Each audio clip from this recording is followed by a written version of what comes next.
Assalamualaikum warahmatullahi wabarakatuh. Ketemu lagi dengan saya di channel Sino Ngisi Waktu.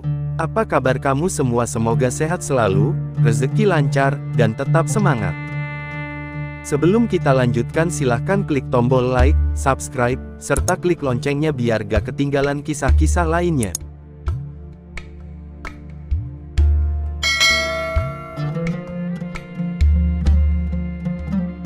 Cerita Islami kali ini menceritakan tentang 4 malaikat akan dikirim oleh Allah Subhanahu wa Ta'ala ketika sakit. Ketika Allah Subhanahu wa Ta'ala telah menetapkan seorang hambanya yang beriman, baik itu laki-laki atau perempuan, akan mengalami sakit, maka Dia akan mengirimkan 4 malaikat kepada orang itu. Malaikat pertama diperintahkan untuk mengambil kekuatannya, maka orang itu menjadi lemah tidak seperti biasanya. Malaikat kedua diperintahkan untuk mengambil selera makannya dari mulutnya, maka ia jadi enggan makan walau terkadang merasa lapar.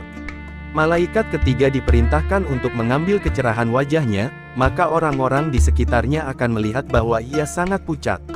Dan malaikat keempat diperintahkan untuk mengambil dosa-dosanya, maka ia terbebas dari dosa, kecuali dosa yang berhubungan dengan hak-hak manusia. Ketika Allah Subhanahu wa Ta'ala menghendaki hamba beriman itu sehat kembali, maka Allah memerintahkan malaikat pertama untuk mengembalikan kekuatannya, dan ia akan berangsur kuat kembali. Malaikat kedua diperintahkan untuk mengembalikan selera makannya, maka ia akan senang makan dan itu membantu memulihkan kesehatannya. Malaikat ketiga diperintahkan untuk mengembalikan kecerahan wajahnya, maka kepucatan wajahnya berangsur menghilang dan kembali cerah seperti sedia kala. 3 malaikat itu telah selesai melaksanakan tugasnya dan tidak lagi membawa beban apapun. Tinggal malaikat keempat yang menunggu perintah Allah turun kepadanya sehingga ia tidak harus membawa seperti ketiga malaikat temannya itu.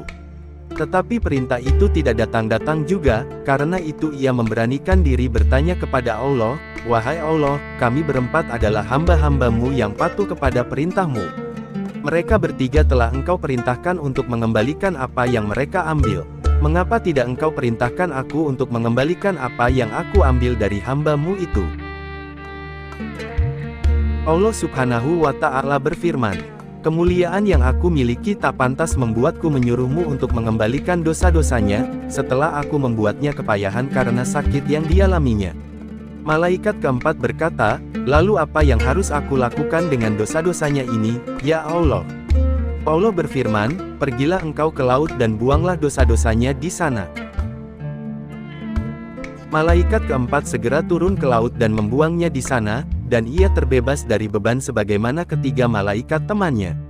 Kemudian dari dosa-dosa yang dibuang tersebut Allah menciptakan buaya laut, wallahu a'lam. Kalau dalam sakitnya itu sang hamba mukmin meninggal, maka ia akan pergi menuju akhirat dalam keadaan suci, tanpa membawa dosa-dosanya.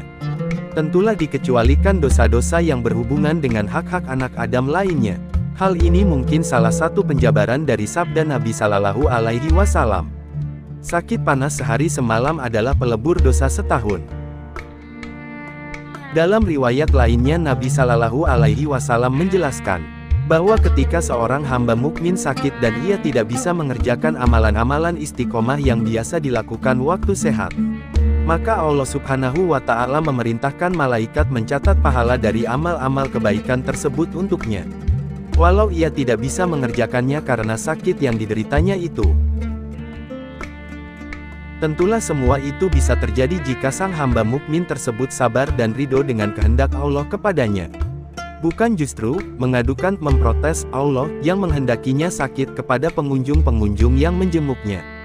Dalam keadaan sakit tersebut, seharusnyalah seorang hamba melakukan ikhtiar untuk berobat atau ke dokter. Tetapi tidak boleh meyakini bahwa obat atau dokter tersebut yang menyembuhkan penyakitnya. Kalau keyakinan seperti itu tertanam, bisa-bisa ia terjatuh pada kesyirikan yang samar, syirik, khafi. Karena sesungguhnya lah hanya Allah yang berkehendak menyembuhkan, sebagaimana hanya Dia pula yang menghendakinya menjadi sakit. maka ikhtiar itu ada batasnya, setelah itu harus tawakal kepada Allah tentang hasilnya. Yang mana tawakal tersebut tidak ada batasnya. Jangan sampai kita terjebak dengan pameo, berusaha ikhtiar tanpa batas, dan tidak pernah sempat untuk tawakal. Apa jadinya kalau kita meninggal dalam keadaan ikhtiar, sementara kita belum pernah atau belum sempat tawakal kepada Allah?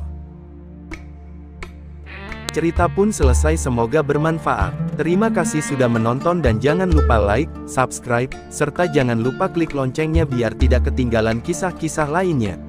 Assalamualaikum warahmatullahi wabarakatuh.